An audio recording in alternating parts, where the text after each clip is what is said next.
Hello, everyone. Tonight I'm here with Bohemia Bees, Jason, and I'm so excited to have you on. He's from Maryland. Can you tell us a little bit about yourself, Jason?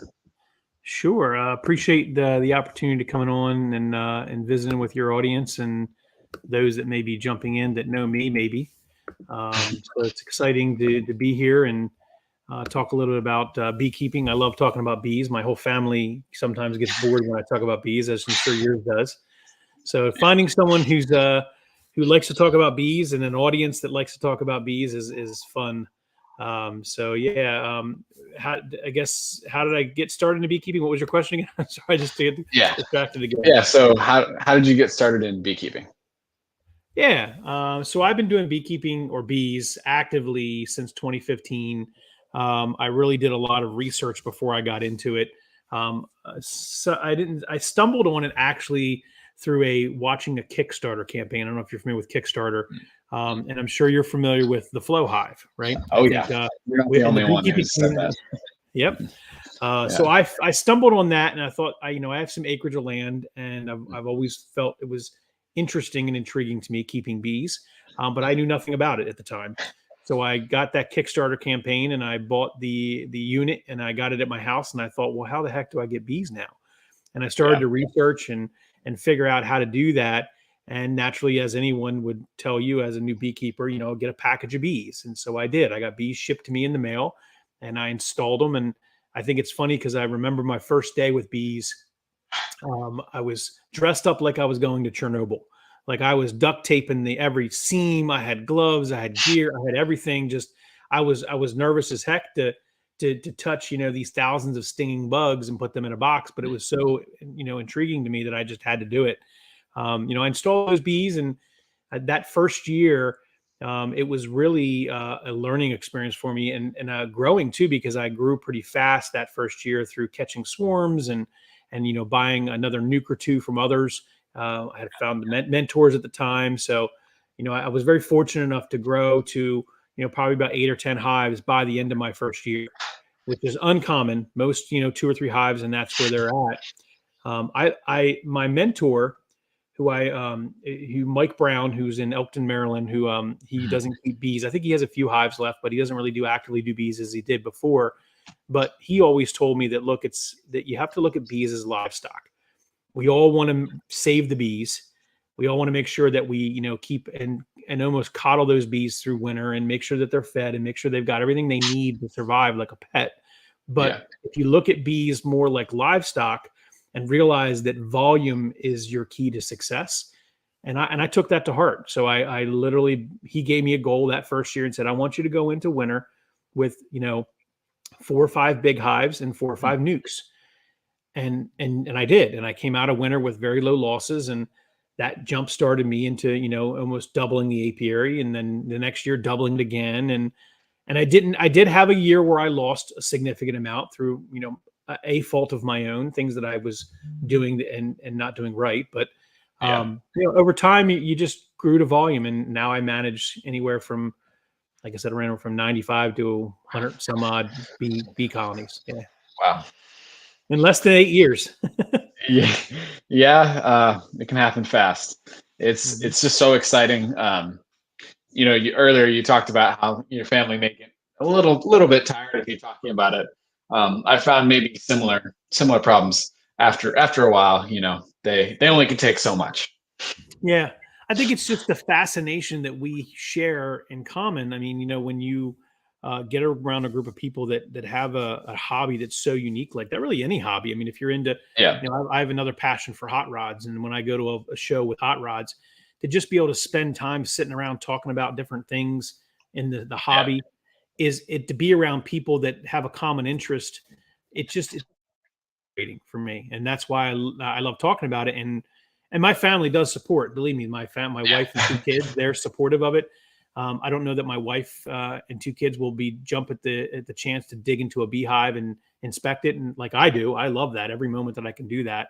But it's yeah. they do help out with the other things, the bottling of the honey and the selling of the honey, and kind of those types of tasks. Moving Mhm. beehives. I do small scale pollination, so my kids love doing the late night bee moves. Really? They're always Huh. they're always fun. Yeah, they always like to do that. So Why do they like doing that? I'm just curious. I think it's just the kind of like the mission feel of it, right? So it's late at night. You're not, you're in the routine of they're younger kids, right? So they're well, actually, I shouldn't say younger. It's crazy how they grow up, but 14 and 10, right? And Yeah. I think it's just the novelty of being, jumping in the truck and hooking up a trailer full of 20 beehives and rolling down the road in the dark, going to some farm field to dump the trailer off, and it's just kind of the mission of it. I guess it makes it fun for them, and the kind of the you're pulling you're pulling 20 beehives and 50 60,000 bees in a hive. You're Yeah. in that close to a million range, right, or close to a 3/4 of a million range of bees. You're rolling Yeah. down the road, so that's fun. Hey, Grayson's on. What's up, Grayson? Grayson is on. Yeah. Um, the yeah, I don't know. That's interesting. I'm glad they like it. I'm just a little bit surprised that's the thing that they like out of all. Yeah. Yeah, it's they like a lot of different part of it, but I think it's really just honestly, it's just the novelty of it. So it's fun. Yeah. Yeah, it's a fun thing. What crop do you pollinate? So it depends. Contracts will vary. I've been just starting to build out that small scale pollination. Primarily, it's strawberries. The where I use the most is on watermelons, which doesn't have a great nectar source. So it's a diversity of pollen for them. And luckily, the farmer when he drip irrigates, he uses his herbicides and pesticides through drip irrigation. So Yeah. a lot of the risk that I have of putting bees on a commercial crop and having to deal with any of the things that the commercial, scale pollinators deal with. Yeah. I don't have to deal with when some of the, so I'm very, very stingy on those contracts. I try to make sure that I have the knowledge of what the farmer's practices are. And it's a handshake. It's like, hey, I'm going to trust that you're going to do right by the bees and the bees are going to help you. And it usually Yeah. works out. It works out. So I wish I had Yeah. more of those contracts because I think I could throw 20 colonies on a cart and put them in another location, various points during the year and be content with that. Right now, I keep majority of them here when they're not on contract. So that can be overwhelming when you have that many hives here. Yeah. How many yards do you have? Just one? Right now, I have one primary yard, which I'm on about 7.5 acres here in Maryland, and I'm surrounded by farmland. So while I have, it's not like I have to worry about my neighbors too much, right? I mean, we have pools, they have pools, but they're far enough away that typically it's not an issue. But it does stress the bees. I mean, the flow is busy around here, busy as a bee, you can imagine. But the points in time when we're in a dearth, they get a little bit robby. They get a little bit, when you have that much pressure, the weaker hives don't last very long. And if you have any inkling of weakness, that you're not going to survive. That's just the pressure of the amount of bees that are in the concentrated area. So Yeah. yeah. When are your flows in dearth periods? So we typically here on the Eastern Shore of Maryland have one primary flow. We do have a fall flow. We have a spring flow, and that flow will fluctuate based on how mild the winter is. And it's as early as the third week of March, second to third week of March, and as late as all the way in through the second or third week of July. And we have a variety that goes through. So it's a big window of time where comparatively some don't have a large window of time like that. We do. Yeah. But I would say there is a primary flow for us, which is our tulip poplar and black locust. So those 2 points of tree nectars are very much a heavy flow for us. And we have a lot of those in this area. So there's usually like 2 weeks of locust, and then we have either an overlap or a break for a week somewhere in there. And then we have the tulip poplars will pop. They popped late this year. So we had almost 3 weeks of locust because we had low storms, and we had like a week break. And then all of a sudden the poplars bloomed for 2 weeks. So we actually had good 5 solid weeks of flow this year, in addition to everything else. So whether that's your honeysuckle, your berries, your clover, your whatever's floating in the tree lines, on the ground, dandelions early on, maples and pollen early. So that's our spring. So I would say we're really blessed to be in an area where we have that smorgasbord for the bees. And I think that's why I have healthy bees because of that, because they have that variety. The fall gets a little bit iffy around here. It depends on the summer. If we have good consistent rainfall, which we have, knock on wood so far this summer, we will see some goldenrod pretty heavy here starting in usually that first week of September. Mhm. And while for me, I don't care to have that, necessarily as a flow, I allow the bees to kind of fill in the gaps from that flow. I've harvested from fall when I had bees on pollination. I had them on pumpkins and sunflowers. Hmm. When was that? That was like 3 years ago. And that gave a really dark honey because I know they were going to get the goldenrod as well. So it was like a blend between pumpkin, sunflower, and goldenrod. And I still have it's if you look over my shoulder back here, I can't point Yeah. on the screen, right? That one right there, it's actually was darker than that. So that's a darker honey that I Wow. have, Yeah. but it almost looks like motor oil. But it's an Huh. amazing taste. Yeah, it's an amazing taste. So So those are you said the locust and the poplar were your main two spring plants, and you mhm. said the goldenrod is your main fall plant. Are there any other ones that you really come to mind as strong producers? um not in the immediate 5 to 10 mile radius of me. I think that in this area there Yeah. can be some good flows on sumac. There can be some good flows. If you're in an area that has a lot more of the berries in the tree lines. I know the berries do put off a lot. Um, You mean like raspberries, blackberries, or yeah, and I plant too. So I do a lot of I do some buckwheat in the fall, or actually it's been planted a couple weeks back.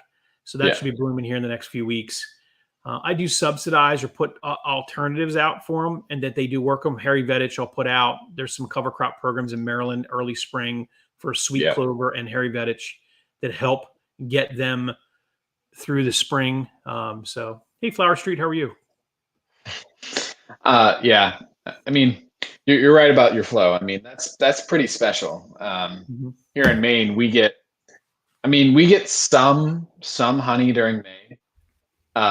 Our locust actually starts to bloom in late May. Nice.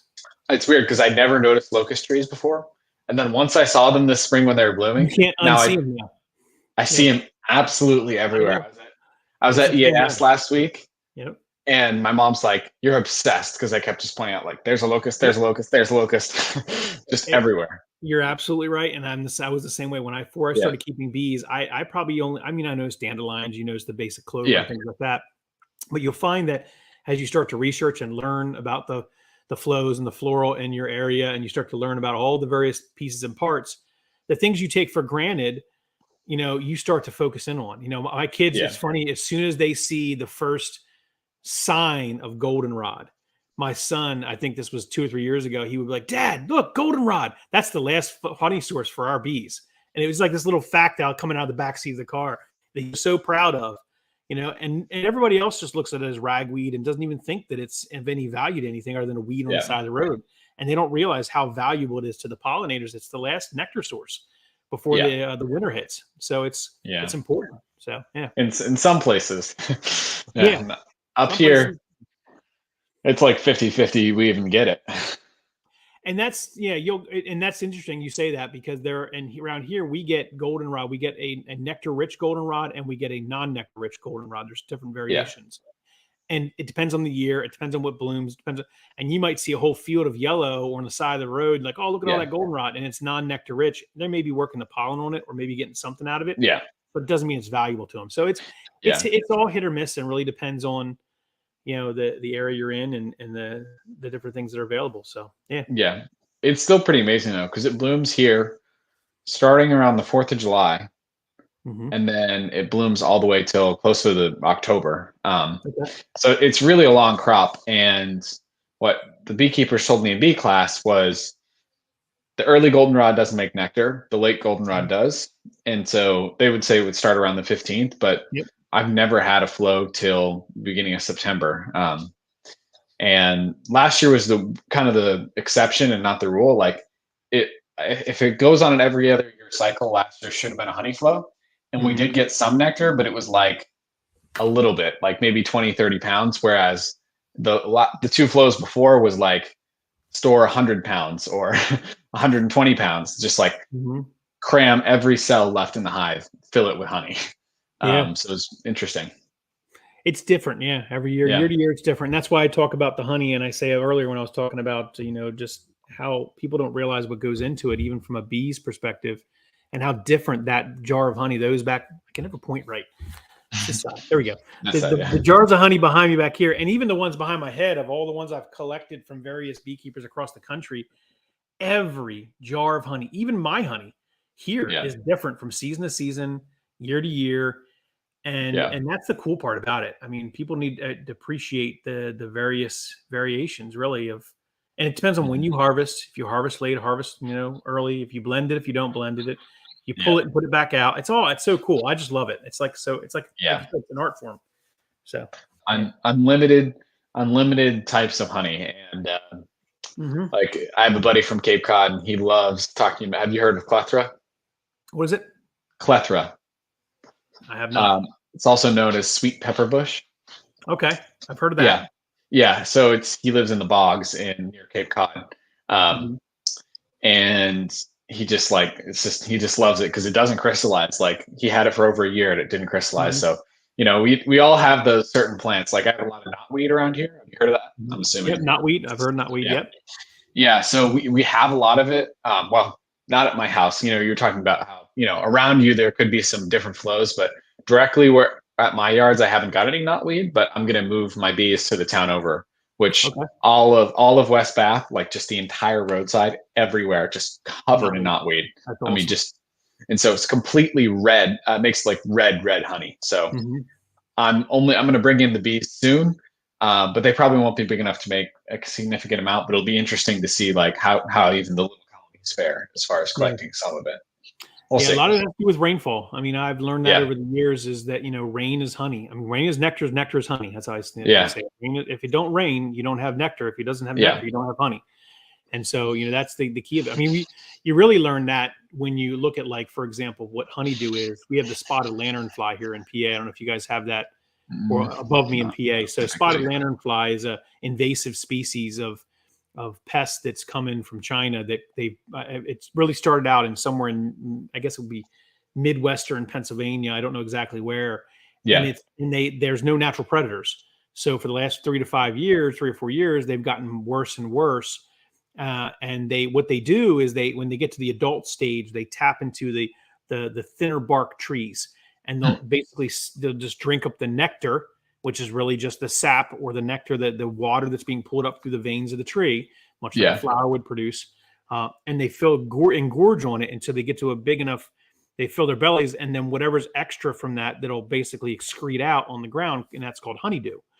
And honeydew is if you're ever in this area, I would say the tri-state area where the spotted lanternflies, and you're driving down the road and you're seeing on a dry, hot day areas where the trees overhang the roadside, and it looks like there's like this black sticky stuff on the ground. That's the honeydew that's been excreted down on the ground that has this black mold that's created from it. So it's a problem, honestly. I will say it's not been a problem for us. There's a guy in PA, Hickory Hives. I don't know if you've heard of him. He actually has a high volume of spotted lanternfly honey, and that's his honey there, and it's pretty good. It has like a smoky flavor to it. And I noticed that if I pull frames in September or August, it'll get a little bit of that smokiness. The spotted lantern, it's the honeydew is what does it. It's different. It's interesting because Bob Binney, he said that the honeydew they make in Georgia is not highly coveted at all. No. He's not impressed with it. Yeah. No, I mean, and I wouldn't be necessarily either on this honeydew, because it's the excretion from another animal, from sap that's going to be pulled in by bees that are going to be put. So it's not, I wouldn't say it's like high-end honey, but it has, again, it's another floral source or another source that create the honey. Now, one would argue, well, what if they drank, soda pop and made honey? Or if they drank sugar water and made honey? Is that honey? Well, it's still honey. It's made from, sucrose, and sucrose is fructose and glucose. It's just the difference between the two molecules in that sucrose and how it's made, right? So, interestingly enough, I think the spotted lanternfly honey is higher in fructose, honestly, because his jar I've had for a while and it has not crystallized. So sucrose is the one that doesn't crystallize. Is that right? No, glucose is what crystallizes. It's very volatile. Glucose is very volatile. So you get one little, it usually is, and fructose is not as volatile. Like Tupelo actually has very high fructose content versus glucose. So the overall sucrose molecule, the sugar molecule, doesn't crystallize as easily as something that's a higher glucose than fructose. So that's my understanding of it. I'm not a scientist. I just know that that's through my reading. That's how I understand it. And if you have a jar of honey that has been sitting for a while, there's two reasons why it hasn't crystallized. One, you've probably heated it up to temperature wise, where you've broken down all those natural crystallization that could occur, the glucose and the fructose. So now it's just kind of it's basically table syrup at that point. And if you haven't heated it, then either it's high in fructose, or there's very little particulates for those glucose molecules to attach to, because little bits of dust is what does the crystallization. Like a little piece of dust lands in there. That's why if you open the jar and you get a couple pieces of dust in there and it's high in glucose, it will start to attach to those dust particles and start to crystallize throughout the whole jar. That's what that does. Yeah. I mean, I can never remember which sugar made it more prone or less prone to crystallize, but that's what I remember from my reading as well. Yeah. Honey's fascinating. I mean, it's just absolutely fascinating. So you have 100 hives at your house right now. And you said, so it does put some stress on them once the dearth starts, as it would with however many hives you have. How much, what's your philosophy on feeding? How much do you feed? When do you feed? Why do you feed? Great question. So I have what I guess I would define as a very selfish view on feeding. I'm in no way anti-feeding. I think if you are going to take and you have a weak hive, you need to feed. That is your responsibility to ensure. Now, whether you're feeding back honey to them, which is probably a little more dangerous than just a mixture of sugar and water, or you're going to buy fructose, or you're going to buy some other type of feed that's commercially made for bees. Your choice is really your choice. But what I would say is it would be a bad steward of the bees to take and not replenish if there's a gap. Now, that being said, I'm very stingy with feeding because I recognize that there is a lot of beekeepers that overfeed, and they don't really have a clear plan or strategy on how to segment frames with feed honey and frames that is nectar-based honey. So what they do is they take and blend it all together. So early in the spring, they're putting a ton of feed on to help the bees get out of the winter. And then they have the same honey supers on, or to draw comb out on foundation or what have you. And the bees will take that sugar water and they'll store it once they've not needed it as a carb to use for energy or build comb. And that's adulterated honey. That's sugar water based honey. Nothing wrong with it. I mean, if you like that, go to McDonald's, go to the store, buy honey, and that's what you'll get. I mean, that's 90% of that stuff is sugar-based honey or fructose-based honey. At the end of the day, I would prefer to have nectar-based honey in my honey supers that I'm selling. So whereas a lot of people feed early on or have a feeding regimen that could potentially create risk for that, I use excluders for that purpose. Dry supers go on when the nectar flow starts. There's not a drop of feed in my yard throughout the duration of the flow. And even if I have a weaker hive, I'll move it to a different yard to feed. Like I will not have them within the same 5-mile radius if I'm throwing, gallons of feed on top of those hives, because a weaker hive can get robbed just as easily. And if it gets robbed, then you have a gallon or 2 or 3 or 4 of sugar water being dispersed amongst all your honey. And again, I guess that's probably a little bit aggressive in that strategy, but I just feel that it's behooves us, if we're going to be the stewards of the bees and we're going to put good quality product out for our customers, that it has to be nectar-based honey and nothing else. And then so I do feed now. After I harvest, once every super's pulled, that I'm never going to harvest any more honey for the rest of the year, I'm going back to the hives. I'm treating. I'm assessing weight. I'm assessing stores. What do they have? What do they need? And if they need it, I'm going to absolutely feed it. I'm going to feed whether it's a 1-to-1 or maybe in the fall 2-to-1. I will feed. I just am very stingy about doing it, and probably doing that, I've lost a hive or two, weaker hive, because they probably got too weak, and that's on me, right? And I'll make a split and I'll recover that hive in another split or two or whatever the case may be. It's just not worth it for me to risk adulterated honey. I think that's the biggest problem that this world sees right now with honey from a non-beekeeper perspective. Like if You and I weren't beekeepers, and we're saying, what's the biggest problem to bees? And I'm thinking, well, one, the bees aren't really dying. That's a misnomer. Yeah. I hear Yeah. that When all the people time. say that, it's interesting. And in fact, they're probably on the up curve because Yeah. of people like you and I, because Yeah. backyard beekeeping has grown exponentially in the last 5 to 10 years. So we're subsidizing a lot of those losses, but there's also a lot more crop needs to be pollinated. So the commercial pollinators are needing more bees, and by having more bees, they're seeing more losses by percentage. So they're saying the bees, people are like, oh, the bees are dying. And yeah, they're dying, but they're being taken care of. Yeah. And we just need to be better stewards of them. I think in the long run, the bigger next problem is that adulterated honey, and Yeah. that's a big problem. So A lot of it's not coming from the U.S. though. I mean, some of no, it certainly is, but yeah. And that's I know. it's China honey that's being sent to Indonesia, then bought from Indonesia and brought to us because we won't Yeah. buy from China because there's an embargo against Chinese honey because of the fact that it's adulterated, but it's all the same stuff. So yeah, I heard a similar story about they would ship it to Thailand or Vietnam and then right to the U.S. So yeah, not why doing I a always lot. say buy local. If you don't know the beekeeper, Yeah, don't buy the honey. And if you know me and you know who I am, or you know of me, or you know my practices or what I do, yeah, and then you go to my website and you're like, sustainable beekeeping. Jason, what does sustainable beekeeping mean? I'm like, well, that's what it means. At the end of the day, I'm doing practices that benefit the bees and that benefit you as the consumer to know that the quality of my product is not going to be, kind of fudged or, you know what I mean? It's not going to cut corners. I'm going to give you a quality product, even if it means I don't harvest what I harvest volume wise from the year before and I have less take. yeah, Oh, well, I mean, I'm here to help the bees and help provide a product that's quality. If it means I take less honey, I would take less honey that year. yeah. It's year to year. Oof, been a horrible year here in Maine. We had rain from June 5th roughly to like July 15th, and the best periods were maybe 3 to 4 days without rain. Oh, wow. Yeah. And so it was a At that washout. point, the bees, the bees are just they're eating their stores so fast inside the hive that they can't replenish them when they have the day or two out to go get them. It's tough. Yeah, That's a tough it wasn't good. Yeah. So how many you're managing? You said how many bees? You said you have a couple yards. So you said like a few.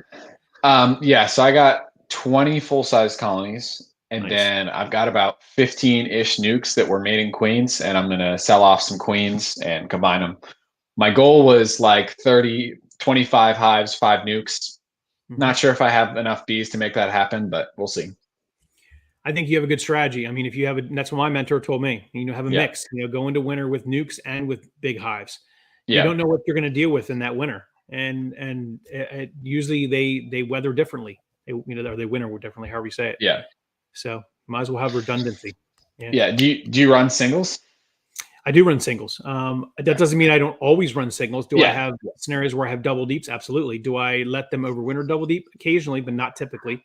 Yeah. I have another practice where over the years and watching my mentors and just watching people work bees, and I took my master beekeeping certification out of University of Montana, so I have some context there as well. And at the end of the day, I find that a bee going into winter in a double deep has to manage double the amount of space with a depleting workforce. So I always use the basketball when I teach my classes. I use the basketball theory, right? So you take a basketball and that's the size of a solid cluster of bees. That's a good cluster of bees. Could it be bigger? Sure. Probably if it gets too much bigger, that's too big.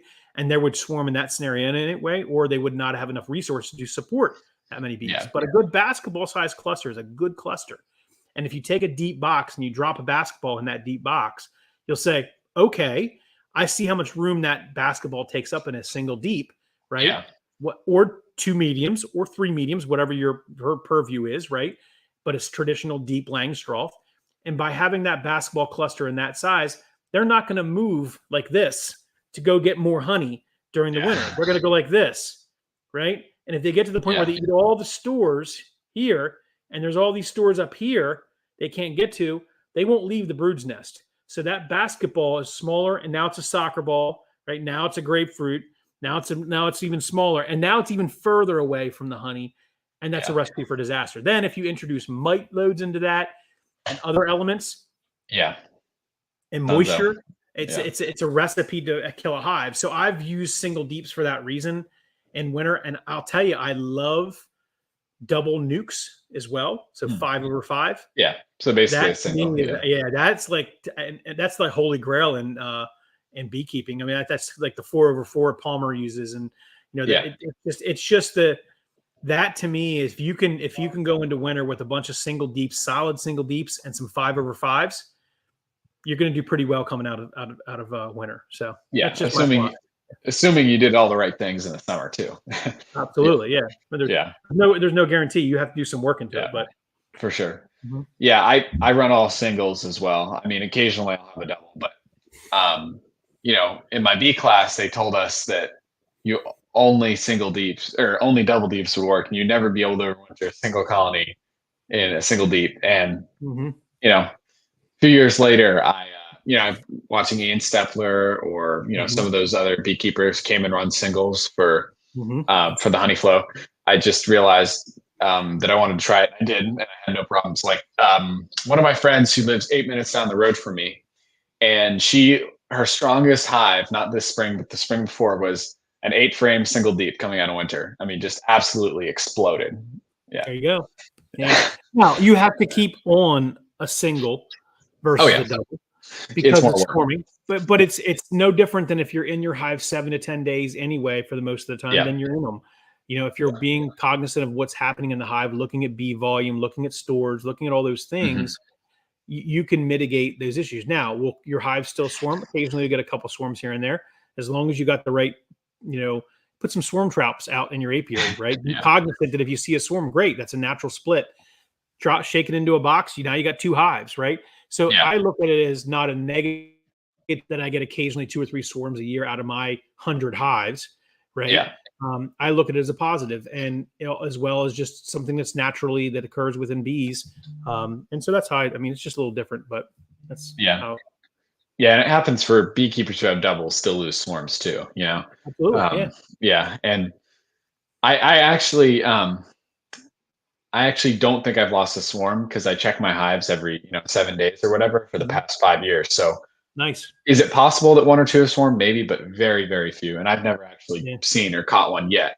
It's only a matter of time. I thought it was going to happen this year, but nope, didn't Mhm. happen. But it Put a wasn't a good couple honey flow. baited swarm traps in your apiary, man. Just set up Yeah, like 2 or 3 around the apiary and put some frames in there, drawn comb, no resources in them, just drawn old comb yeah, and a little bit of bait, lemongrass oil or swarm commander or swarm hmm, rustler, whatever you got.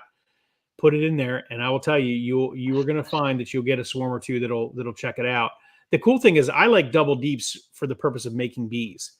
So, like yeah, right now, if I've got a hive after I've pulled those supers off, right? So I hmm, do run excluders, but like if I have a single deep excluder and then multiple boxes of honey, and I do the harvest and I pull those boxes off, yeah, naturally you're going to have bearding, you're going to have a ton of bees in that single deep. So what I yeah, do at that point is, unless there's a flow, I'll throw the boxes back on, let them clean them up, and let them fill them again. If not, I'll double deep a lot of those heavier, thick hives.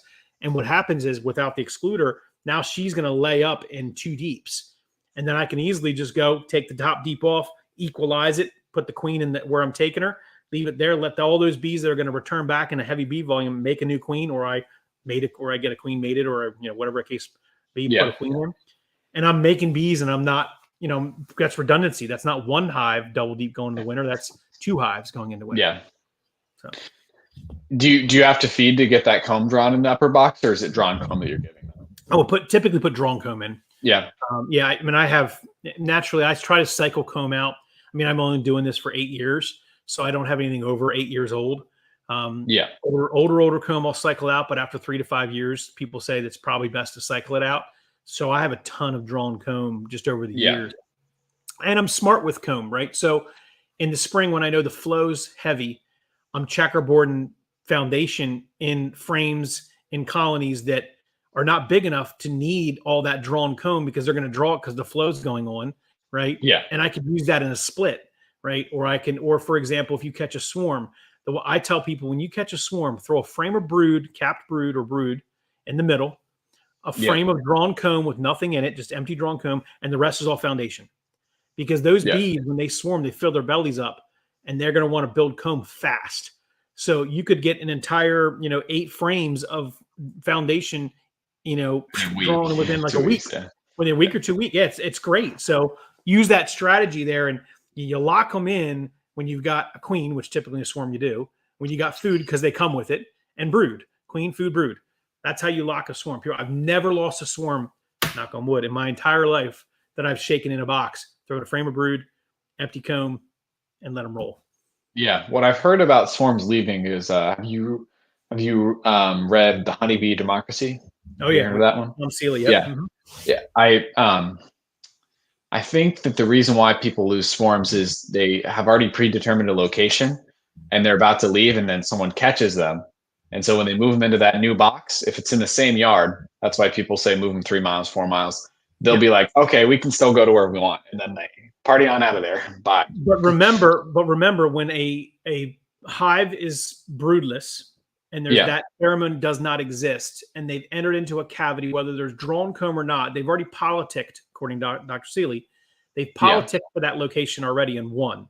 So they're Yeah. there because the cavity. So check the box, meaning they got the cavity that they're looking for, right? Yeah. They're coming with a queen. So there's the queen, again, the queen, the food, the brood. If you have a frame of brood in there that's emitting that pheromone underneath the cappings or in Yeah. that actual environment where they have eggs and larvae and pupa and cap brood, you have a frame, the worker bees immediately go, take care of these. We need to take care of this brood. And so they switch off. So now that politicking bee that was going to leave is got less people following them, right? Because they got a job to do now. Because remember, bees inherently just do the job that they're supposed to do. If they need to build comb, if they need to be a nurse bee, they need to be a guard bee. At the age that they're at, they do that job, right? They don't ask for a different job. They don't say, okay, well, we're not going to take care of this brood. We're not taking care of this brood because we're on a mission to go take off and find a new home. They're going to go switch on and take care of the brood. Now your workforce is working there, and the queen's walking around and she's measuring cells because that's what she does and laying eggs. So she's laying eggs. So why would they have any reason to leave? Yeah. They've got food, brood, and queen. So, I mean, Absolutely. I would love to have a conversation with Dr. Seeley on his thoughts on that. Yeah. It's something that kind of just triggered, and I don't know if I got a little bit of that from my kind of candid conversations with my group at the University of Montana. When, there was various groups when you go through that class period, it took me like a year and a half, 2 years to do it. That you have different groups and you have different side conversations and you pontificate about various things and stuff. So some of those things are formulated through testing and just kind of thinking those things through. So, yeah. Do you get a lot of swarm calls, or is it not worth it even if you get them? No, I do. I would say I get a lot more cutout calls than I get swarm calls. And I'm sure you know the difference. And I unfortunately, so I get a good amount of swarm calls in the beginning. I would say a handful, and I let a lot of the newer beekeepers in the area kind of get some of those swarm calls because I have a lot of stock. And be able to go out and catch a swarm or two is kind of a fun thing for them to kind of as a new beekeeper. And I'll go out and get a few, occasionally. But cutout calls, I like to choose which ones I do because there's a lot of work involved in a cutout, and Absolutely. I do charge to do it. And I know there's there's debates on both sides that says, oh, you're getting bees out of it. No, well, you're getting a broken beehive that you have to reconstruct. It may not have a queen or a healthy queen, or you don't know what's going on in that hive. Yeah. You're basically taking a huge risk, a lot of your time for a lot of mess, and it's got to be worth your time. So yeah, I do those, but limited. I kind of have to select the ones I do. But I'll tell you right now, I almost can put it on my calendar. Come August 15th or August 1st, really, the calls will come in. I've got honeybees. I've got honeybees in my house. I got honeybees, and you don't have honeybees. Trust me. Send me a picture. Oh, I swear they're honeybees. They're not honeybees. They're yellow jackets. They're yellow jackets. Like clockwork, the beginning of August. And I try to explain to people that it's because the brood nest matures in a yellow jacket nest. They're in there in the beginning. They don't overwinter. Yellow jackets, they do. If they do, it's a small amount of brood, or the queen will nest and burrow. And then when she emerges out, she'll start to lay her nest. And then each worker then gives a little bit more, gives a little bit more, gives a little bit more, gives a little bit more. So imagine if you had a beehive that had a queen and like 5 workers, how quickly that nest would grow. It wouldn't grow fast at all until you have the multiplication factor where you have got 10 can make 20, 20 can make, 40 and 40. So once you have the ability to have a workforce that can go out and forage and nurse that brood and it starts to grow, Now that one queen that just went up in your cavity of your house with a few worker bees that she's laid, right, will now start to blossom, and that happens right like clockwork, right around August timeframe. And so people are like, I got all these bees coming out of the eave of my house. They're honeybees. They're not honeybees. They're yellow jackets. Yeah. You would have seen the honeybees in April and May at that volume if they were honeybees. So, yeah. Huh. So that's just when the populations get high enough for people to notice, is what you're saying? Correct. You don't see it because they're not foraging as heavy, and there's not as many that are coming and going. But then come the mid of summer, when the nest is now, we'll say grapefruit size or bigger, right? Yeah. Now you're merging, I think the period is 21 days for a yellow jacket too. I've never looked that up. I know it's 21 for a bee, so yeah. 21 for a bee. I don't know if it's the same for a yellow jacket, but so you got to figure that if the nest in its size is building and it needs 21-day periods to really push out volumes of bees. Yeah. You'd have to, So I'm looking it up soon. Okay. Well, that's another reason why mites boom in July, August timeframe. That's when your mite loads are the highest. Yeah. Because remember, your mite loads are low coming out of winter for the ones that survived. And then your mite loads, the 6 multiplication factor, right? So if for every mite, you can get 6, right? 6 babies, and 12, and then exactly, it just continues to keep exponentially growing. But there's a gestation period for those as well, and it's the same gestation period typically as a drone, which is longer, like 26 days. So that you have to have those windows of time. And if your nest is starting to boom in, let's say April, May, they're in the flow, and your mite loads are moderately high or getting there, that by June, July, they're going to be freaking booming. And so that's why people need to look at their mites in July after they harvest, do your testing and do what you decide if you treat or not. But I always encourage people to treat, just be prudent about it. So, yeah, it's described to me as the bees outgrow the mites in May, April, and June. And then the mites far outgrow the bees after the flow ends. And I don't know if you've seen Zach Lamas's research from this spring. He also contextualized it as you have all these mites that have been building on the drone population because they're able to produce more in the drone cells, and they're healthier because their drones are more nutritious for the mites. And then all of those mites that were previously on the adult drones and on the developing drones all jump onto the workers and into the worker brood. And so it's just like you flip a switch. You could be testing, like I had the other day, it was like a 12. And if you're not testing, I just would have absolutely zero idea anything was wrong at all. I had one colony that had 8 frames of brood in a 10-frame box, and I tested it that same day and it had 13 mites. Like, just yeah. And it's like, and the 2 comments I make to people who are new beekeepers, and they talk about mites, and I said, are mites a problem? Yeah, they're a problem, but the mites are not what's killing the bees. It's the viruses. And it's the volume of mites to colony strength that allows that virus to take over in a form that you can't control. And that's where you have colony collapse. That's where you have issues with mites. And that's why you got to keep that mite going. There's nobody that's going to have 0 mites. Australia now has mites, and they hadn't had mites for years. Ever. So now, ever. Yeah. They haven't, yes. I mean, and they now recently identified them. So if they're going to get them, then we've got them, and everybody's got them. It's just managing your mites. And it can be done in different ways. Like, I'm a big fan of trying little cuts at that problem that won't solve the problem, but it'll help mitigate. So integrated pest management, right? Genetics are always important, right? Yeah. All the things that you can do to kind of help the process, that it's not a silver bullet. There's not one thing you can do. So like, if you say, you know what, I'm going to do OA, or I'm going to do Apivar once a year. Okay. Well, what else are you doing? Do you have solid bottoms or screen bottoms? Do you have, do you do sugar rolls? Do you try to do sugar? When are you going to test? Yeah. When are you going to test? And that's the other thing. That was my next comment, which was, do you even know what you have? Yeah. And there's a lot of people who are like, well, yeah, I tested 2 hives and I had pretty high mites, so I treated all my hives. Well, did you test afterwards to see how many you had afterwards? Yeah.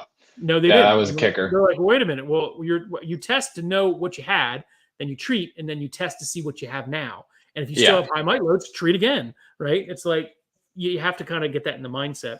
Yeah. Um, I really started to be consistent with that this year.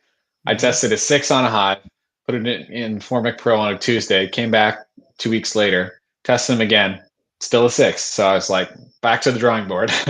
Mhm. Yeah. I'll tell you, Frederick, Fred Dunn. Yeah. Watch his. Fred had this, and I don't think it's his. I think he was kind of Yeah. benchmarking off of someone else that had a conversation with him. And I'll shamelessly say that I wanted to try it this year, and I have not. And I'll probably do it next year because I got the equipment finally this year. A little too late that I wanted to do it, but I was Yeah. going to test 20 hives using that queen cage frames cage Isolator. he Yeah. showed I with the have one of green. those. Yeah, Yeah. yeah. So I bought 20 of them, and I bought 20. I had already had drone frames just as a practice for integrated Yeah. pest management, but I don't use them as often as I probably should. It's just one of those things that I kind of, I don't have enough of them to really kind of go through all my colonies, so I don't do it, kind of thing. Yeah. Um, but I would love to be able to test on 20 hives that concept of what he's talking about. And then I even thought about taking it one step further and saying, okay, if I know that the concentration of mites at certain points on a young drone is going to be the highest, infection rate Yeah. or infestation rate, and they would be on those drones in that frame, and the drones can't escape to the other side. Yeah. You can still get mites that will come across, and the worker bees will get. But if you take that frame out of drones that can't get out once they emerge out, that have all these infestation of mites, your Yeah. concentration, and put that in a separate box and OA the entire box like crazy, and see the mite drop on that frame or multiple frames of the same thing, it almost feels like that would be like an extermination event, right? Hmm. And I want to test that. I don't have I have some thoughts on how I think it'll work, and then go back a week or 10 days later and test my hive to see the mite loads at that point. So before, during, and after, right? So Yeah. I think that would be a fantastic way to prove out the theory that he has, because I think it's a good theory. Yeah. From another integrated pest management technique is all. Yeah. When I'm thinking about that, like you mentioned, the only issue I see with it is you would have to do it once they hatch, because Yeah. I'd say the most prominent part of Lamas's research was whether the bees are on the mites or the adult drones. Either way, they only stay on bees that are like 1 to 2 days old or something like that. Right. And so the timing would be kind of a tightrope. But then again, you're also, it's just an experiment. So even if you get 50% lower kill because you're 2 days late, it'd still be an interesting idea. Correct. Yeah. Yeah. And that's the Yeah. logic. I just Yeah. haven't had this year. I didn't chance to pull it off, but I got the equipment. I think I got the equipment. I saw Fred's video and I was like, God, I want to try that. And then I bought the equipment and it sat in the box. I'm like, I didn't get to try it. You got to get them to Yeah. draw those drone frames out, and it's got to Yeah, be during the flow. yeah. The timing of getting prepped for a test like that. But then once you have them drawn out, I mean, you probably could use it A lot of times. Yeah. a lot of times as a technique. You know what I mean? People do that. People cage queens and do brood breaks for integrated pest management, and that's the same thing. Yeah. Well, not the same thing, but you get my point. It's a technique. It's a manage. Yeah. Yeah, to manage it. Yeah. Yeah. So, good stuff. Yeah. Richard talks about doing, he cages his queens after the flow. And he just leaves them in there for 3 weeks, and then he hits them with OA for a few days, and then he lets them out. And apparently he says they run wild. Once you cage them for that long, they're really ready to just get it done and lay a ton of brood once they get out. Well, that could be a good strategy, because then you'd have her laying up heavy post solstice. Yeah. I never thought of that. I mean, that's probably a good strategy to have. Yeah. Yeah. He hits them with OA a few times, and then lets them go free. And he says that they're really motivated once they get out of the cage, and then they build them up for the fall that way. Yeah. Yeah. Wow. Yeah. It's an interesting idea. I love beekeeping. I love it. It's just like the things that you can talk about, think about, pontificate on, and try to figure out. It's like you're always trying to solve Endless. something that you don't. Yeah, you're trying to solve a problem that you don't need to solve. That's what I talk about. That's what beekeeping is. Every beekeeper tries to solve a problem that's not a problem. It's only a problem for us. The bees can handle. I mean, you let a beehive go, it'll do what it needs to do. Yeah. It doesn't need us. We are the ones that create the problems. But there's a healthy balance in that. With it, if you're going to take them and put them in an abnormal environment like a box, you have an obligation to take care of them. At the end of the day. Yeah. So, how have you developed your stock over the years? Like, what kind of bees do you run? Uh, Great question. They are what I call Bohemia mutts because I'm on Yep. the Bohemia Bees, Bohemia mutts, and mutts for the fact that I've brought in stock from Everywhere. all over Yeah. the place, and I make my Yeah. own queens. So I brought in, Corey Stevens stock. I've actually was buying Corey Stevens stock for 4.5, 5 years now before Corey Stevens was a well-known thing. Yeah. Now everybody wants his stock. And he's a good dude. He's a smart dude, very patient, loves to talk bees. And I was introducing a lot of his virgins in my stock like 4 years ago. I also pull in. I like Greg's stock from Nature's Image Farm. It's also a good Yep. stock. Very very calm, very docile. So I have some of his queens through here. I also pull from a gentleman, Jason Huff, on the Eastern Shore of Maryland at Woodcamp Farms. He has Latshaw queens from you're familiar with that, with who Latshaw is. He's a breeder I out from heard of it. California, Northern California. Very good stock, more Carney stock. So if I had to go to the breeds, it's naturally I think I would kind of a mix of Sassafras, Carney. There's a little bit of Italian left, maybe from a few packages that I bring in occasionally. Yeah. Probably there might even be some Buckfest because for a while there I went on a Buckfest binge and I was trying to find Buckfest everywhere. And there may be a little bit of that left over. So that's why I call it mutts, is because I just allow, the queens and stuff to breed within my apiary and my DCAs. And I think I've got a pretty good overwintering stock.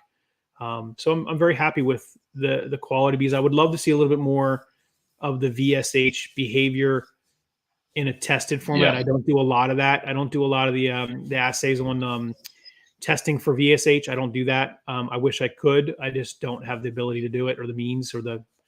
That's one of the things I want to probably do. And then I've been studying a little bit on the artificial insemination part of it Yeah. too. See what I can do there.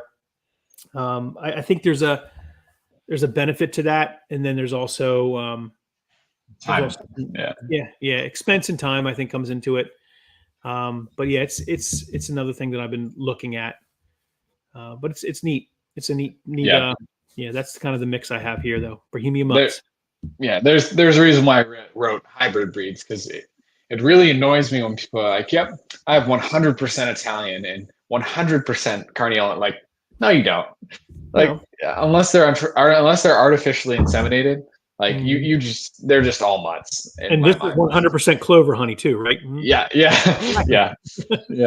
Well, how did you know that? How do you have any idea where they flew, who they mated with? How many? And actually, what's interesting is if you know bee biology, which it sounds like you do, she stores up all the sperm in her spermatheca, and it could be from several drones. So, say she mated with a Carney drone or mated with an Italian drone, and so half her stock as she starts to lay is her genetics plus the Carney sperm, right? And then the other half of it, when she selects sperm, it could be Italian plus her genetics, and you got to mix there. So it's never going to be a purebred. Now you'll have traits that lean, like, so an example, so someone will say, I like Russian bees. I know there was a big kick on Russian bees for a while there. I got one Russian nuke, and I won't ever get it again. They were great with the honey. They were great with the pests. They were great overwintering, but they were mean. They just it's like the Africanized bees. They transmit that pheromone so quick, so fast, and get themselves in a flurry too quick for me to want to deal with bees that way. So I just use genetics to move them out of the apiary and just, requeened a couple times, which is something also that's probably unique. That it's a whole other live stream that you and I could have a debate on, which is pinching queens. Oh, people ask me that question, and I give my answer to that. They're like, "What?" And I'm like, "Stay with me here, and I'll give you the easy, quick overview, which is I don't pinch queens. And the reason why I don't pinch queens is because I think factors involved in a temperament of a hive that are not always going back to the queen genetics. I believe there's also scenarios like where people pull a frame of brood out and they're like, "Oh, she's a horrible layer. Look at it, spotty all over the place." Well, do you know the timing of when she was laying? Maybe the bees were trying to get pollen to the smaller brood's nest, so they're storing pollen and nectar in the cells scattered throughout. And as they eat that out or use that, and she's over here on the other side of the nest laying, she has to come back and find those one individual holes to fill. That's not her brood pattern. That's where they stored the honey and the nectar that they needed to feed the brood that they're feeding. So it's not always. Yeah. Now, does everyone want to pull out that frame that's like one solid sheet of, oh yeah, that's a great feeling as a beekeeper to see that, but it's not always practical because you got to think of the other environmental factors that cause that. The same with temperament. You never do? Like never? No, I do. And so this okay. tongue in cheek. Not purposely. No. So I won't go out and say this hive's hot, I'm just pinching this queen, squish her and put a new queen in. Never do that. Why? I'll take that queen and I'll say, okay, fight or flight. If you're going to be, pissy, I'm going to take you out on a frame of brood with a couple of your lady friends, and we're going to stick you in a nuke split over here. And we're going to let you run without the workforce that you have today and see how you do. And you'll find that her temperament switches like that. The temperament of those bees switch like that because they don't have this massive workforce with massive amounts of guard bees and massive amounts of honey to protect. They have the temperament shifts completely. And so now you got a good laying queen that you can now make a split on that you can see if you can let them overwinter. If they overwinter, great. Now you got an overwintered nuke that survived through 2 winters, right? Because you had them, and you got a solid queen that you just, what most people would have pinched. But there are times when I see, like, if I see a queen that's injured, if I see a queen that's, maybe, something happened to her where, I damaged her or whatever the case may be in the process of either marking her, and I got to pinch that queen because I just know she's not going to be they're going to supersede her anyway. There's scenarios like that. Or I'll open a hive up, a chalk brood, great example, right? Chalk brood, pinch that in a second, right? If I see chalk brood heavy throughout that, requeen that hive. And I won't put her in another. Why would I want to put chalk brood into another one, right? It's not her. It's so you pinch that scenario. Yeah. But I'm not doing it because I walked out to my bee yard and bees were in my veil, which is what a lot of beekeepers do. They're like, oh, that was a hot hive. You should requeen that. Like, a lot of people have retirement. People call it retirement homes for queens. I have a ton of retirement homes because it's cool to see what they can do once they're on their own and they don't have their big workforce to get behind them. So and it's also like it's different. I pinch more queens than the average beekeeper because if I have extra young queens, I would rather have that young queen that's going to be in her peak production the next spring. And so it's a little bit different of a calculus for me.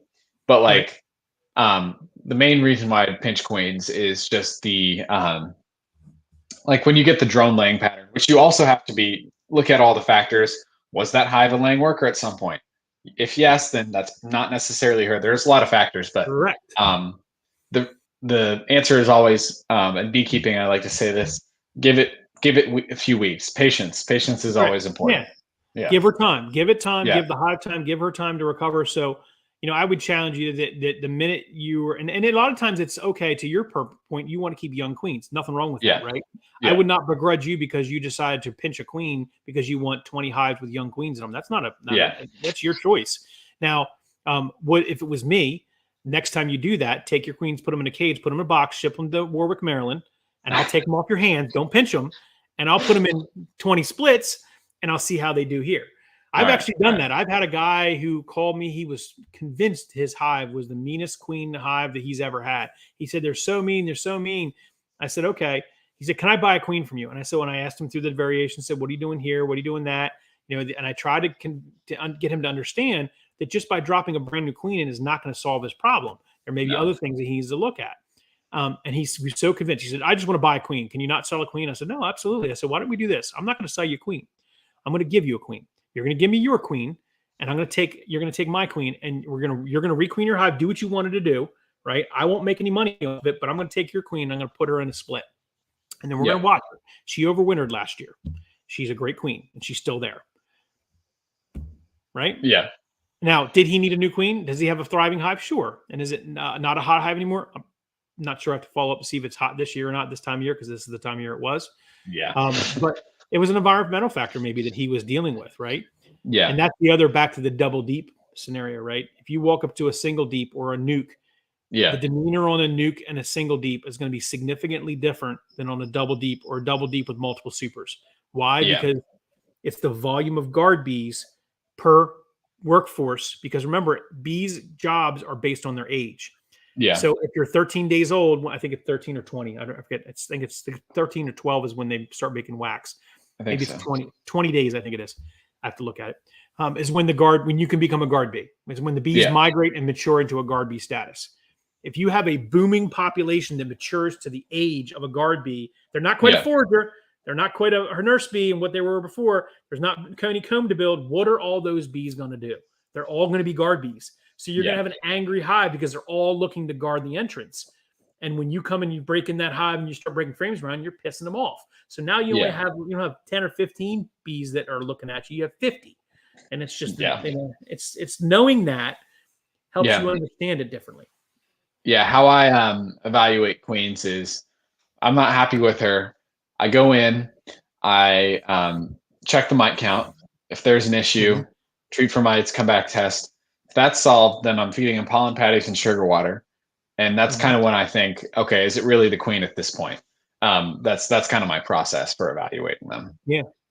And then just maybe and then if you pinch her, then just put her in a box, put her in a cage, send her to Jason here, and I'll take her off your hands. I might have some extras for you. I can send you down.